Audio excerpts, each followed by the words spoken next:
les Youssouf Hadidja Halim, les Yao Aïssatou, toutes ces élites du Grand Nord là, les Belobouba Maïgari, voilà un autre.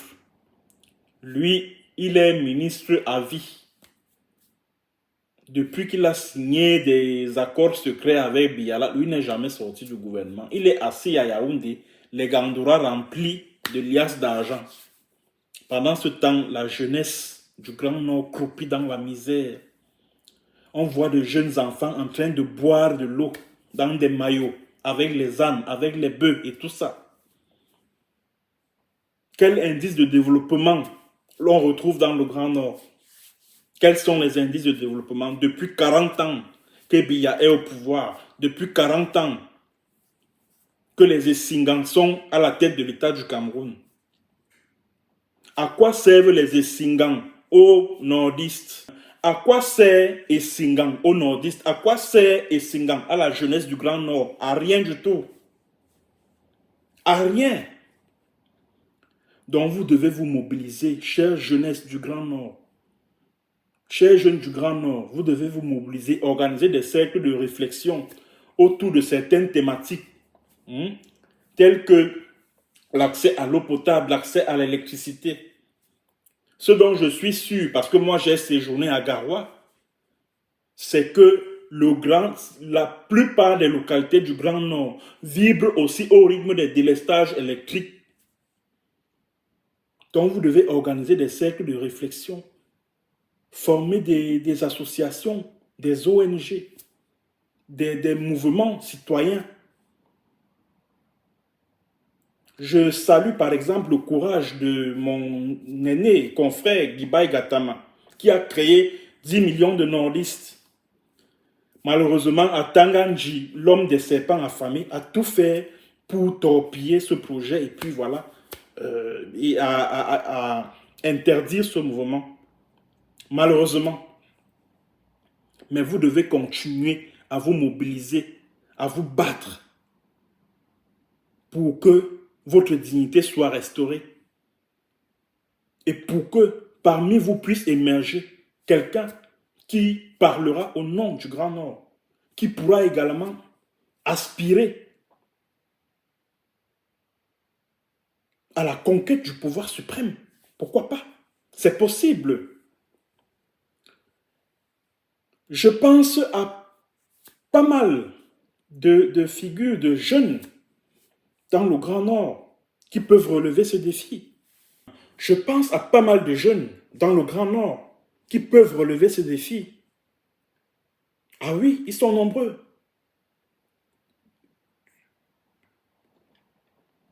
Vous devez intensifier la pression sur le club Essingan afin que Marafa Ahmedou Yaya soit libéré, afin qu'Iya Mohamed soit libéré, afin qu'Amadou Vamoulke soit libéré. Ce n'est pas seulement l'affaire d'Amadou Vamoulke. Ce n'est pas seulement l'affaire de Marafa, ni celle d'Iya Mohamed. C'est votre affaire. Parce que ce qui leur arrive est une menace pour vous aussi. C'est de ça qu'il s'agit.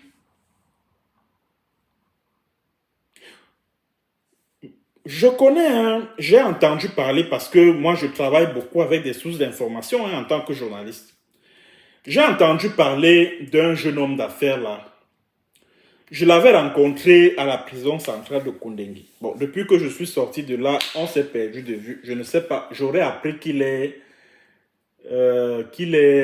basé entre le Bénin et le Nigeria ou le Togo, bon, en tout cas en Afrique de l'Ouest là. Donc c'est un jeune homme d'affaires qui s'appelle Mamouda Youbas. Voilà. Il avait eu des petits problèmes avec Amourou Lingala en 2018. Amourou Lingala l'a jeté en prison. Regardez, hein. Regardez ce qui arrive à la jeunesse du Grand Nord qui veut entreprendre. Regardez. Amourou Linga que les Essingans ont fabriqué là, allez, le prend et le jette en prison. Je l'avais rencontré quand l'animal sauvage qu'on appelle Banku Emile m'a jeté à Koundéngui là. Je l'avais rencontré là-bas. Depuis que je suis sorti de là, et lui-même, bon, lui-même, après moi, on ne s'est plus jamais croisé. J'aurais appris de mes sources d'information. J'aurais appris de mes sources d'information qu'il voudrait se porter candidat à la présidentielle de 2025. Et j'aimerais lancer cette alerte à ceux qui se disent que ceux qui veulent porter le voyou qu'on appelle Frank Biala à la tête de l'État du Cameroun. J'aimerais déjà vous dire que Yobas Mamouda dit que, ça c'est ce que j'ai appris de mes sources d'information.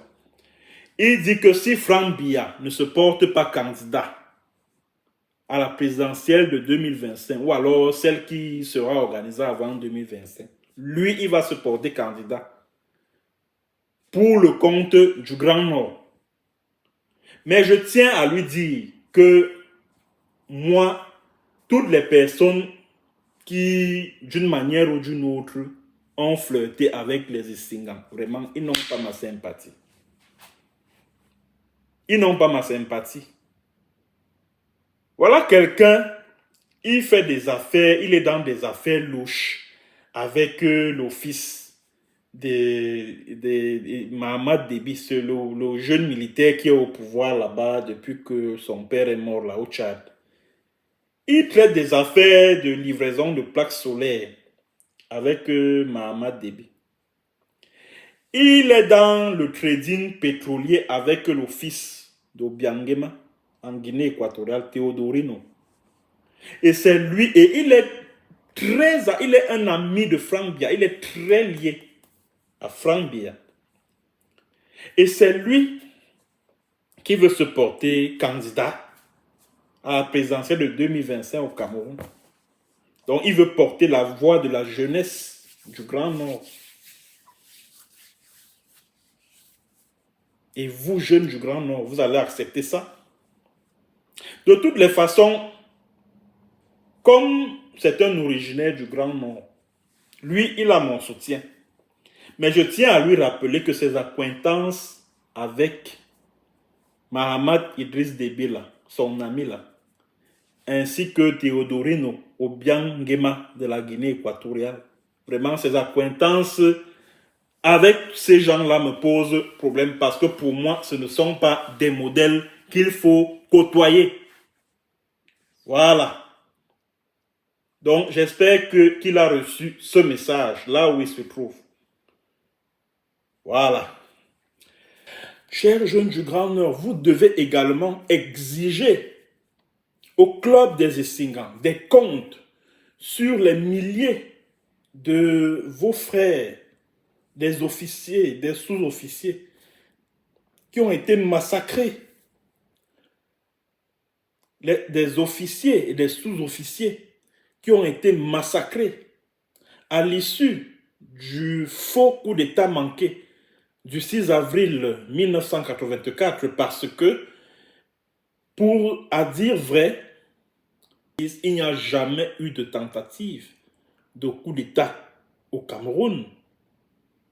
Ce n'est pas moi qui le dis, c'est l'ancien patron des services secrets camerounais, paix à son âme, Jean Fauchier, qui l'a dit quelques années avant sa mort à son neveu, un certain Frédéric Fincam, que le coup d'État manqué du 6 avril 1984 était un montage organisé par les membres du club des Essingans pour liquider physiquement tous les jeunes officiers et sous-officiers originaires du Grand Nord. Et ce montage avait également pour but d'écarter définitivement Amadou Ahidjo de la scène politique camerounaise. C'est pas moi qui le dis, c'est Jean Fauchier, qui était le patron des services secrets du Cameroun. Alors, chers jeunes originaires du Grand Nord, vous devez exiger des comptes au pouvoir de Yaoundé, au club des Essingans, par rapport à vos frères et sœurs qui ont été massacrés après ces événements. Parce qu'à l'époque, ils étaient jeunes comme vous.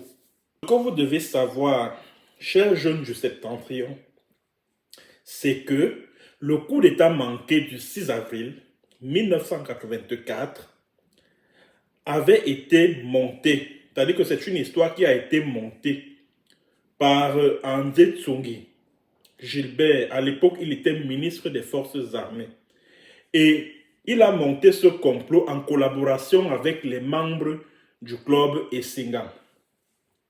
Alors, André Tsongi et le club Essingan avaient envoyé un certain Robert de Lafarge, un Français, pour aller remettre une somme.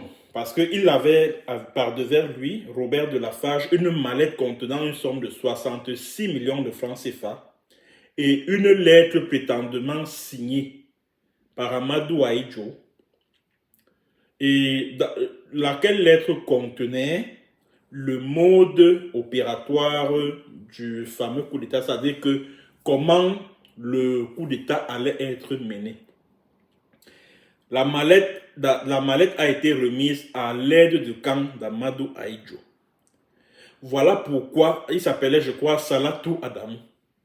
Voilà pourquoi Salatou Adamou avait été arrêté et puis jugé au tribunal militaire sur la base d'un complot orchestré par Robert de Lafarge, qui était un Français et qui avait été mandaté pour cette mission-là par Gilbert André Tsongi à l'instigation du club des Essingan, dont le général Pierre Semengue, à l'époque, il était chef d'état-major des armées.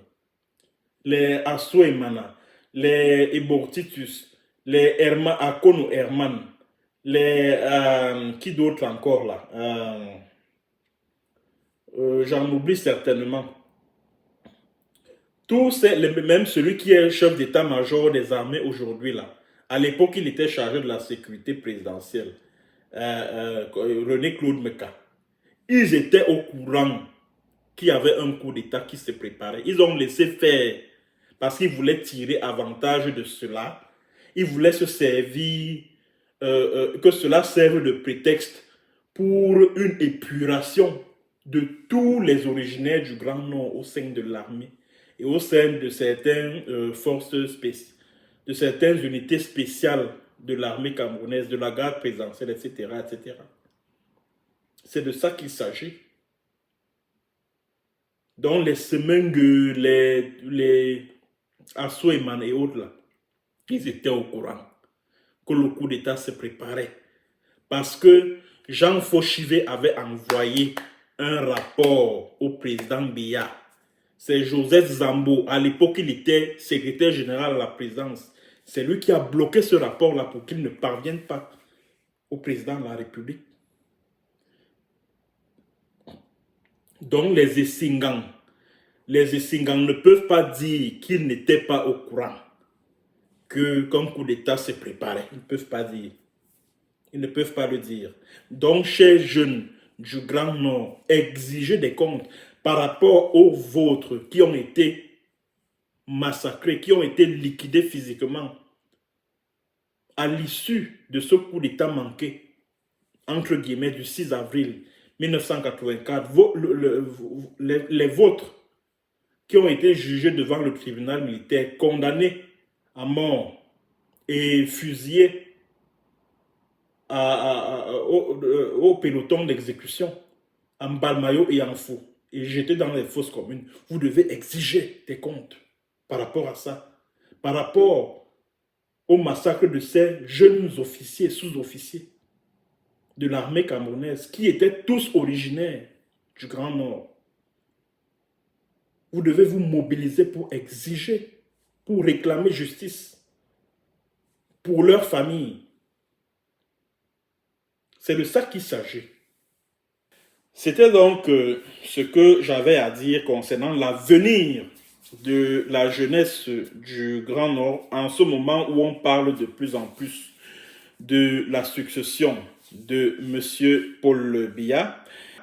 Merci à tous ceux qui ont suivi cette chronique de MBT. Partagez-la au maximum. Merci à tous ceux qui continuent de conserver leur confiance à ma chaîne YouTube. Continuez à vous abonner et puis partagez cette vidéo au maximum. À bientôt pour une autre séance et sur un autre thème. Bonjour, bonsoir.